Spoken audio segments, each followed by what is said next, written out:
Baik, terima kasih.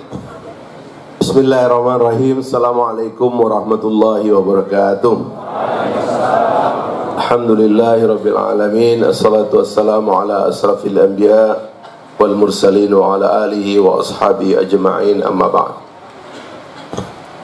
Pak Kiai Jazir dan seluruh jamaah Masjid Jogokarian yang dimuliakan Allah, saya sangat terharu pada hari ini karena diundang di dalam awal-awal Ramadan ini, dan yang terhormat para pembicara yang lain, Ustaz Bakhtiar, Ustaz Ismail, dan Ustaz Irfan, orang kampung saya yang nggak balik-balik ternyata di Jogja. Saya pertama-tama ingin minta diskresi dulu nih Pak Kiai, karena saya ini pejabat, ada nomornya. Saya ini bukan warga negara ilegal. Nomor mobil saya itu termasuk kalau ke Jogja kayak tadi ditulisnya RI 56 ya. Jadi saya ini penguasa Republik Indonesia nomor 56. Karena itu tolong omongan saya jangan dibredel. Yang mau streaming omongan saya silakan ya.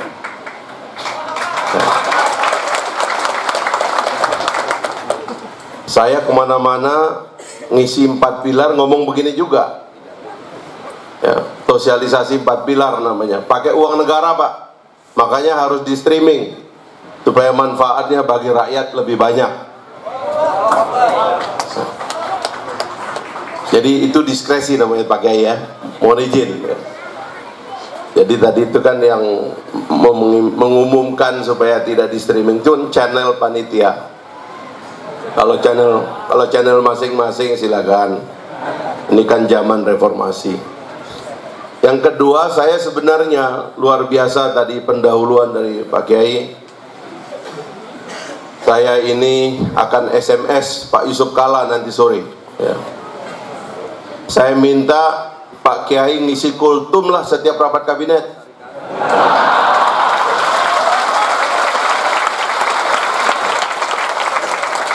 Saya usul itu ya. Dan kalau bisa nanti Pak Kiai kalau ada waktu kultum di sana dimulai dengan baca ayat kursi. Biar jin-jin yang ada di kursi itu lari dulu.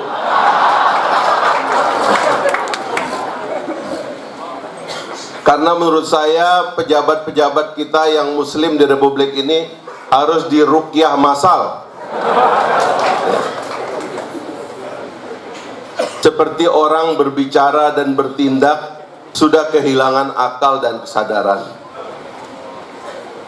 Apa yang dikatakan oleh Pak Kiai tadi adalah sejarah bangsa Indonesia. Presiden Republik Indonesia, Wakil Presiden Republik Indonesia harus sadar tentang sejarah itu. Karena itu adalah kesepakatan dasar bernegara yang kita nggak mau pindah dari situ. Bahwa warna Indonesia ini adalah Islam, dan Indonesia tidak bisa dan tidak boleh dipisahkan. Jadi saya akan mengontak, mudah-mudahan dalam acara terdekat di istana Pak Kiai bisa bicara topik ini di depan para menteri, terutama pejabat-pejabat intelijen dan penegak hukum ini ya. Dari mana kalian dapat ilmu yang tidak-tidak ya. Dapat informasi yang tidak benar tentang umat Islam, dari mana itu ya. Saban hari maki Wahabi. Kemarin Donald Trump datang ketemu Raja Salman, terima investasi 380 miliar US dollar. Kalau dirupiahkan 5.130 triliun rupiah. Hampir 3 kali APBN Indonesia Donald Trump dapat. Nggak pernah maki-maki Wahabi soalnya. Ini yang maki-maki Wahabi di sini kasih cuma 80 triliun rupiah. Ngomel-ngomel lagi. Salah sendiri. Tidak sepenuh hati menggarap potensi umat hari ini, malah kemasukan virus yang tidak-tidak. Jadi saya kira pengantar dari Pak Kiai tadi itu adalah pelurus arah bangsa.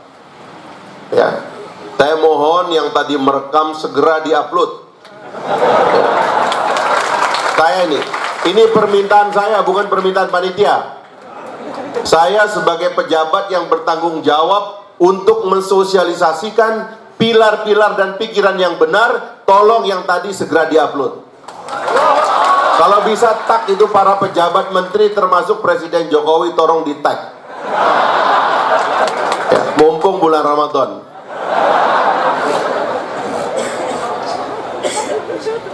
Bapak dan Ibu sekalian, kalau ada kesempatan kita pengajian dengan para pejabat, dengan aparat kepolisian, yang begini mohon maaf, memang harus kita omong secara terbuka, Pak Kiai. Kita harus jujur, kita harus tulus. Kita harus perbanyak memang silaturahim. Mungkin itu kelemahan kita, kurang silaturahim kepada para pejabat, kepada gak hukum, kepada teman-teman intel, mungkin kurang kita sosialisasikan pikiran-pikiran ini. Padahal harusnya ini yang harus didengar. Karena kalau tidak, kemasukan berita lain nanti bentrok kita. Orang ingin sekali Indonesia ini tidak tumbuh menjadi negara yang moderat. Apa yang kita pelajari dari Arab Spring itu, bapak-bapak dan ibu-ibu sekalian, para jamaah?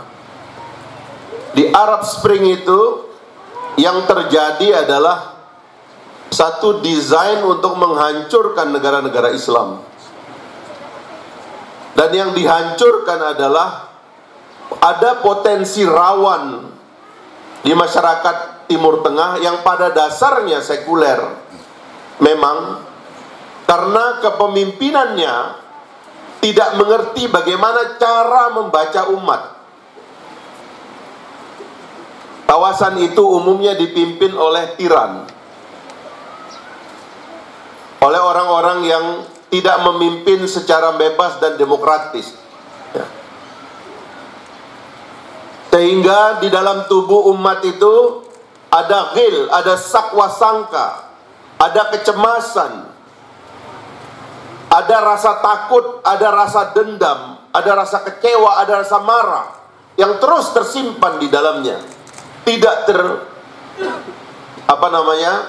tersampaikan, tidak ada ruang untuk mengatakannya, terus-menerus tersimpan di dalam dadanya.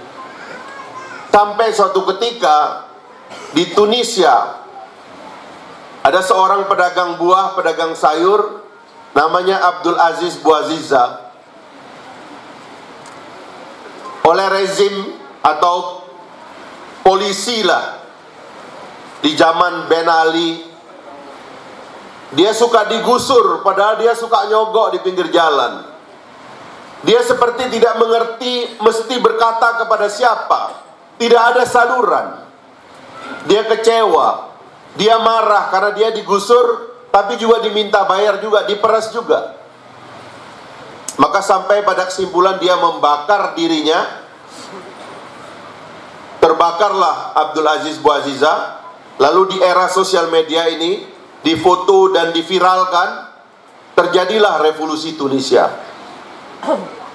Hancur negara itu. Alhamdulillah ada seorang tokoh senior, ketua dari Partai An-Nahdah. Kebetulan saya mengenal beliau secara pribadi dan senang sekali berkonsultasi dengan beliau, Syekh Rashid Garnusi. Beliau adalah tokoh moderat. Dan tokoh moderat itu diantara rujukannya Pak Kiai, dia senang sekali dengan eksperimen Indonesia. Tentang bagaimana umat dan bangsa itu bisa ketemu, menemukan jalan tengah untuk kemudian menata kehidupan bersama, menata kehidupan politik, sosial, ekonomi, budaya dalam konsep negara kesatuan seperti yang kita miliki sekarang, itu beliau banyak sekali baca. Kami sering sekali berdiskusi tentang itu, bahkan beliau membuat buku-buku tentang itu. Termasuk tesis beliau tentang negara Madinah sebagai negara sipil. Apa yang terjadi kemudian? Beliau ikut pemilu, ya, balik dari Inggris setelah sekian lama diungsikan, mencari suaka, lalu kembali membuat partai An-Nahda dan kemudian menang pemilu. Tapi begitu dia menang pemilu mengatakan negara Tunisia adalah negara sipil. Sehingga semua perbedaan pendapat itu dikemas kembali, lahirlah konstitusi Tunisia yang kira-kira seperti konstitusi Indonesia.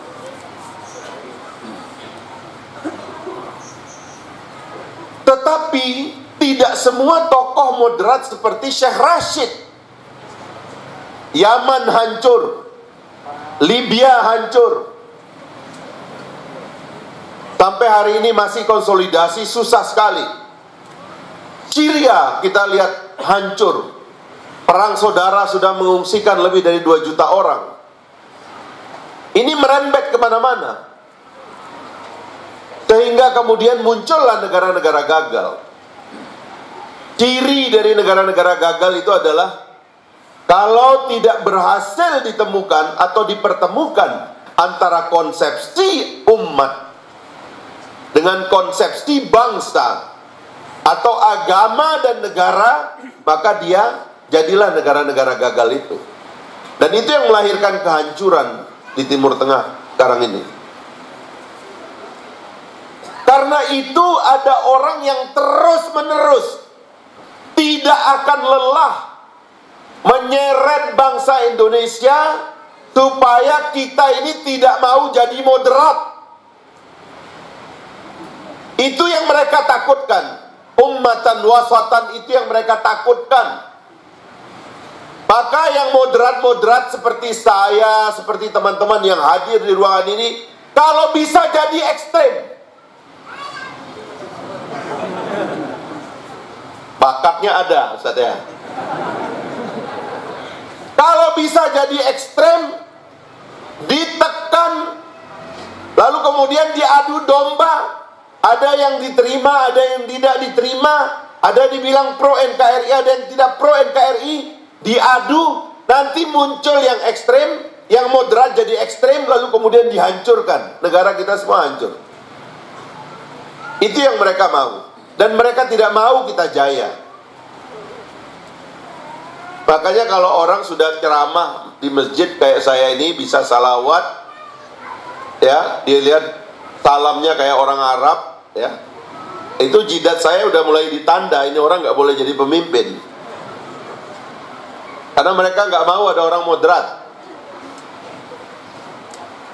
Pilihannya dua, seperti kata Pak Kiai tadi. Kalau nggak subhat, ya rusak. Dan dia nyari yang subhat terus. Karena yang haram pasti susah. Tapi yang subhat terus dicari. Tapi begitu kelihatan dia berwarna, itu mulai tidak diberi tempat. Saya mengerti karena saya pejabat negara. Saya tahu bagaimana cara kerja dari orang-orang itu. Nah, ini provokasi menurut saya. Saya senang diundang Pak Kiai karena terkenal masjid kita ini. Di sini kita meluruskan pikiran-pikiran yang bengkok tentang berbangsa dan bernegara. Saya ingin Masjid Jogokarian ini menjadi tempat bertemu saya dengan Ustadz Ismail itu. Sampai omongan tadi tidak ada perbedaan pendapat sama sekali.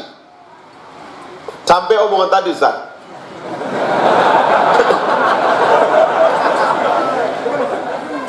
Kalau diteruskan mungkin ada perbedaannya, nggak apa-apa. Tapi setidak-tidaknya sampai tadi nggak ada perbedaan. Karena itu kalau di sana ada orang takut dengan syariah, itu keliru. Dengan istilah khilafah takut, itu keliru. Tolong luruskan saya Ustaz Jazir ya. Pasal 2 sila kedua Pancasila. Dulu waktu pidato Bung Karno namanya internasionalisme. Internasionalisme. Bung Karno bukan cuma tokoh lokal. Bung Karno adalah tokoh dunia.